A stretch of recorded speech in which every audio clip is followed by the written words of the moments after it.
আসসালামু আলাইকুম।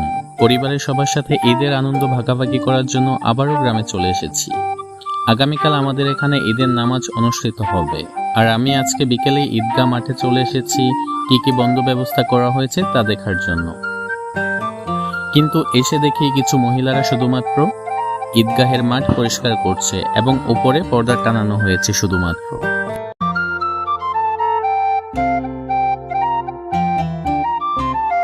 তাই ঈদগাহের পাশের রাস্তা দিয়ে হাঁটতে হাঁটতে একটু সামনের দিকে চলে গেলাম এবং গ্রামের সেই অপরূপ প্রকৃতি উপভোগ করেছি।